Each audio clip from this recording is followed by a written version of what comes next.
जब भी कभी हम लोग कोई श्रेणी लें, वो श्रेणी इस तरीके से हो जिसका जो अगला पद है उस अगले पद से अगर मैं पिछले पद को घटाऊं तो जो उनका अंतर आना चाहिए सारे के सारे पदों का समान होना चाहिए, सारे के सारे टर्म्स का इक्वल होना चाहिए। जैसे मान लो फॉर एग्जांपल हमने लिखा 1, हमने लिखा 2, हमने लिखा 3, हमने लिखा 4, इस तरीके से हम लोग लिखते चले जाते हैं। तो हम लोग देख रहे हैं कि यहाँ पर एक फर्स्ट टर्म है, पहला पद है, पहला पद है, और ये आपके सामने सेकेंड टर्म है, दूसरा पद है,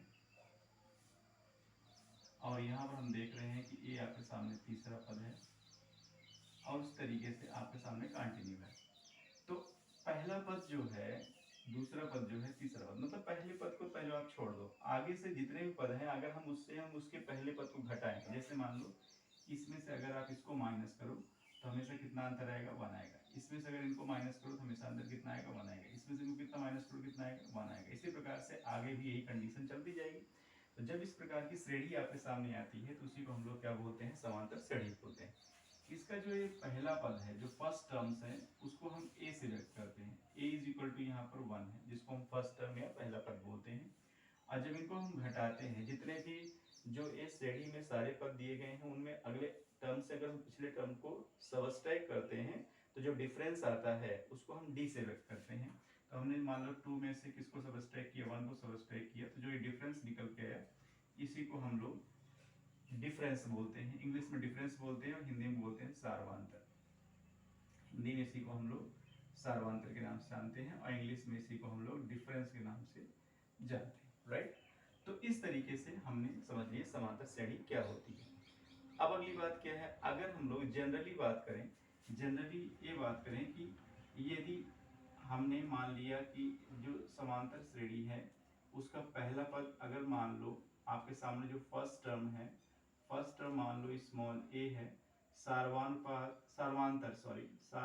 जो है मतलब जो डिफरेंस है वो कितना है, डी है। तो इसका जो श्रेणी बनेगी, जो श्रेणी बनेगी वो कैसे बनेगी, वो इस हिसाब से बनेगी। पहला पद ए हो गया, मैंने बताया कि अगला पद जो होता है उसमें जो डिफरेंस होता है वो हमेशा जुड़ जाता है, मतलब ए प्लस डी होगा। इसके बाद में अगला पद इसमें फिर से डी जुड़ जाएगा, ए प्लस 2d आ जाएगा। फिर अगला पद कौन सा होगा, फिर इसमें डी जुड़ जाएगा, ए प्लस 3d आएगा। तो इस तरीके से एक कंटिन्यू रिजल्ट आपके सामने जाता जाएगा, राइट। अगर ये कंटिन्यू रिजल्ट आपके सामने ऐसे ही जाता जाएगा तो एक समय क्या आएगा, देखो इस तरीके से जाता जाएगा रिजल्ट।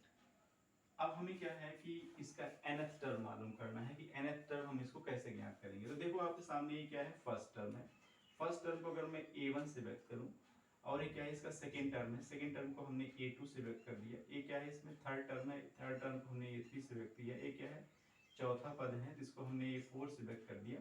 तो देखो इसमें क्या आ रहा है, अब हमें an मतलब nवां टर्म ज्ञात करना है कि nवां पद कितना है। तो देखो जब हम पहला पद लिखते हैं तो यहाँ पर d नहीं है, मतलब d है तो वो भी है 0 इंटू डी।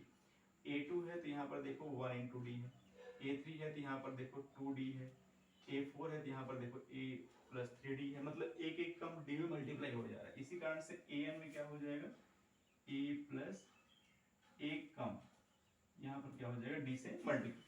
इस तरीके से जो समांतर श्रेणी होती है, समांतर श्रेणी का जो nवां पद है, का nवां पद हम लोग क्या लिखते हैं, वो लिखते हैं an is equal to a plus n minus 1 into d. इस तरीके से हम इसका nवां पद लिखते हैं। अच्छा, इसको हम आखिरी पद भी बोलते हैं, क्योंकि ये आखिरी में है, इसको हम आखिरी पद भी बोलते हैं, आखिरी पद भी बोलते हैं। इंग्लिश में इसको हम लास्ट टर्म के नाम से भी जानते हैं, इसी कारण इसको हम एल से भी व्यक्त करते हैं। तो एल का मान A plus N minus 1 into D ही होता है।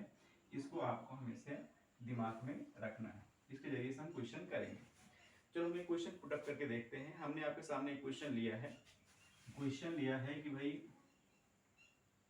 क्वेश्चन है कि हमारे पास में एक समांतर श्रेणी है, समांतर श्रेणी है 3, 5, 7, 9।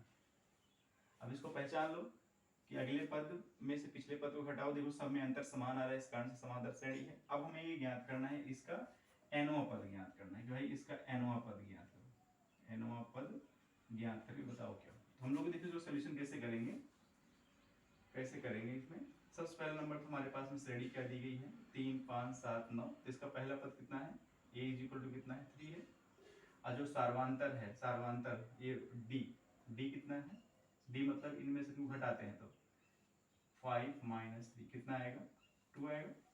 nवां पद ज्ञात करना है, nवां पद मतलब हमें ज्ञात करना है an के बारे में कि भाई an कितना होगा। ठीक है, तो हम जानते हैं कि an के लिए फार्मूला क्या होता है, देखो यही फार्मूला हमने लिखा है, क्योंकि an इज इक्वल टू क्या होता है a plus n minus 1 into D. अब यहाँ वैल्यू रख देंगे, a के स्थान पे क्या है 3 है, प्लस n के स्थान पे नहीं मालूम है n ही रखना है, nवां पद ज्ञात करना है n ही रखने की, और d के स्थान पे क्या है 2 रख देना। सॉल्व कर लो, 3 प्लस इस 2 को मल्टीप्लाई कर लो 2n माइनस 2, अब 3 में से 2 गया 1 आ गया तो 1 प्लस 2, यही आपके सामने क्या आ गया nवां पद आ गया।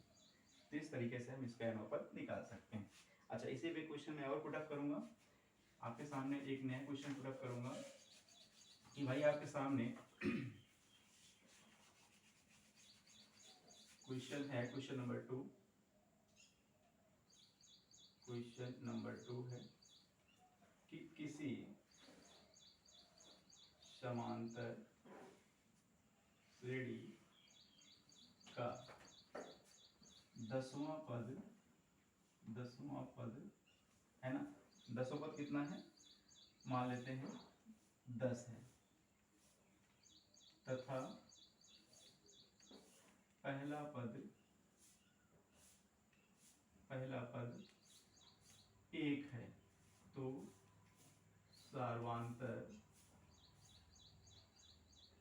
सार्वांतर ज्ञात कर। ये मान लो क्वेश्चन, तो इसका सोल्यूशन देखो हम लोग कैसे करेंगे, बड़ा इजली करेंगे। अपने पास में क्या है 10वां पद मतलब n की वैल्यू कितनी दी गई है, देखो 10वां पद कितना है 10 है, इसका मतलब 10वां nवां मतलब n की वैल्यू कितनी दी गई है इसमें 10 दी गई है ना, और 10वां पद कितना दिया गया है 10, तो हम लोग nवां पद को लिखते हैं an से, 10वां पद कैसे हो जाएगा a10 इज इक्वल टू कितना हो गया 10। क्या ज्ञात करना है सार्वांतर ज्ञात करना, सार्वांतर मतलब d ज्ञात करना है। पहला पद मालूम है a कितना मालूम है, a भी आपके सामने मालूम है कितना 1। अब हम फार्मूला लगा लेंगे, देखो चूंकि an इज इक्वल टू क्या होता है a plus n minus 1 into D. अब देखो n के स्थान में कितना है 10, हम लिख सकते हैं ऐसे a10 is equal to a plus जहाँ n है वाली तो 10 माइनस a इंटू डी। तो अपने पास में अब देखो a10 का वैल्यू कितना दिया है 10, हमने लिख दिया 10 इज इक्वल टू a का वैल्यू कितना दिया है 1 लिख दिया, 10 में से 1 गए 9 इंटू डी हो गया। अब अपन क्या करेंगे 10 में से 1 घटा देंगे, तो 10 में से 1 घटाएंगे तो यहाँ 9 आ जाएगा, 9 इंटू 9 डी, 9 से 9 कट जाएगा तो क्या आ जाएगा डी का वैल्यू 1 आ जाएगा। तो इस तरीके से हमने सेकंड क्वेश्चन ज्ञात कर लिया। तो डियर स्टूडेंट्स ये 2 क्वेश्चन हमने बताए, इसके बाद तीसरा क्वेश्चन हम लोग समझेंगे, देखो क्या है वो तीसरा क्वेश्चन। ठीक है,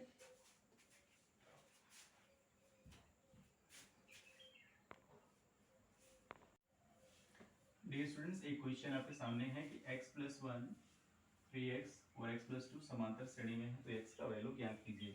तो देखो यही चीज अपने पास में है कि अगर ये समांतर श्रेणी में है तो निश्चित है कि इनमें से अगर इसको घटाएंगे और इनमें से इनको घटाएंगे तो जो डिफरेंस आएगा वो हमेशा बराबर होगा, है ना। तो समांतर श्रेणी की प्रॉपर्टी क्या कहती है, अगला पद माइनस पिछला पद। जैसे मान लो अगर इसको हम a1 मान लें, इसको अपन a2 मान लें, इसको अपन a3 मान लें, तो निश्चित है कि समांतर श्रेणी यही बोलती है कि a2 में से अगर a1 को घटाओगे तो वो वैल्यू क्या होगी a3 माइनस a2 के बराबर आएगी, है ना। मतलब अगले से पिछला पद जब घटाओगे तो निश्चित है डिफरेंस बराबर आएगा। तो वही चीज हमने यहाँ पर की है 3x minus x plus 1 is equal to 4x plus 2 minus 3x हमने कर दिया, सिंप्लीफाई कर लो तो 3x minus x minus 1 is equal to 4x plus 2 minus 3x। तो देखो आप इसमें 3x में से x घटाएंगे तो अपने पास में 2x आएगा, माइनस 1 इज इक्वल टू इसको इसमें सब्ट्रैक्ट करेंगे तो अपने पास में क्या आ जाएगा x प्लस 2 आ जाएगा, है ना। कितना आ जाएगा x प्लस 2 आ जाएगा। अब देखो इसको हम इस साइड लेके आएंगे तो अपने पास में रिजल्ट क्या आएगा 2x माइनस x, इसको इस साइड ले आएंगे तो होगा 2 प्लस 1, तो रिजल्ट क्या आ गया x इज इक्वल टू 3। इसका मतलब जो x की वैल्यू होगी वो कितनी आएगी आपके सामने 3 आएगी। चलो अगला क्वेश्चन देखते हैं। अगला जो क्वेश्चन है आपके सामने क्वेश्चन नंबर 4 दिया गया है। इसमें ये कह रहा है कि आप जो है इसको जो ब्लैंक प्लेस है उसको आपको फिल करके बताना है, तो कैसा क्या होगा। तो हमने क्या करना है, देखो ए वाला स्थान भरना है। तो पहला पद हमें दिया गया, फर्स्ट टर्म ए दिया गया है, ए नहीं मालूम है हमारा, ए पद नहीं मालूम है, ये तीसरा पद हमें मालूम है, मतलब पहला पद मालूम है, दूसरा पद निकालना है, तीसरा पद आपके सामने 26 दिया गया, ठीक है। तीसरा पद मतलब आखिरी पद है। तो देखो आपके सामने a3 का वैल्यू कितना है, a3 का वैल्यू है 26, है ना। अब मैं क्या कर सकता हूँ, जैसे चूंकि हमारे पास में क्या है, an इज इक्वल टू क्या होता है, a plus n minus 1 into D. अगर n के स्थान में मैं 3 रखूँ क्या आ जाएगा, a3 is equal to a plus 3 minus 1 into d. तो आपके सामने रिजल्ट क्या आ जाएगा, a3 is equal to a plus 2d आ जाएगा। अब a3 की वैल्यू कितनी है 26, तो आप क्या रखोगे यहाँ पर 26 इज इक्वल टू a के स्थान में देखो कितना है 2 है, तो हमने लिख दिया 2 प्लस a1 और a दोनों बराबर होता है, पहला ही पद होता है, तो a1 लिख दो या a लिख दो, एक ही चीज है, प्लस 2 इंटू डी। डी हमें नहीं मालूम है, डी हमें निकालना है। चलो आपको मालूम है 18 और डी का वैल्यू कितना मालूम है, डी का वैल्यू देखो -5, यहाँ लिख दो। तो आपके सामने आ गया 18 माइनस 10 इज इक्वल टू 8। तो आपके सामने वैल्यू कितनी आ गई, कितनी आएगी, 8 आएगी, राइट। तो इस तरीके से हम क्वेश्चंस करते हैं सिंपली। और भी बहुत सारे क्वेश्चन इसमें पूछे जाएंगे। जैसे मान लो आपके सामने फर्स्ट टर्म दिया जाएगा, डी दिया रहेगा और लास्ट टर्म दिया रहेगा, आपसे पूछेगा कि कौन सा पद है ये, कौन सा टर्म है। तो इस तरीके से और भी बहुत सारे क्वेश्चन आपके एक्सरसाइज में दिए गए हैं, उनको भी आप ट्राई करेंगे, कोशिश करेंगे कि आप उसको सारे सॉल्व कर लें। अगर नहीं सॉल्व कर पाते हैं तो उसको आप कमेंट बॉक्स में पूछें। अगला जो लेक्चर हम लोग स्टार्ट करेंगे उस वाले लेक्चर में हम लोग अरिथमेटिक प्रोग्रेशन जो दिए गए हैं, जो टर्म्स जो आपके सामने अरिथमेटिक प्रोग्रेशन दिया गया है उसमें सारे सारे पदों का योग कैसे ज्ञात करते हैं, उसके योग के बारे में हम अगले लेक्चर्स पढ़ेंगे। तो आज के लिए हम लोग इतना ही करेंगे।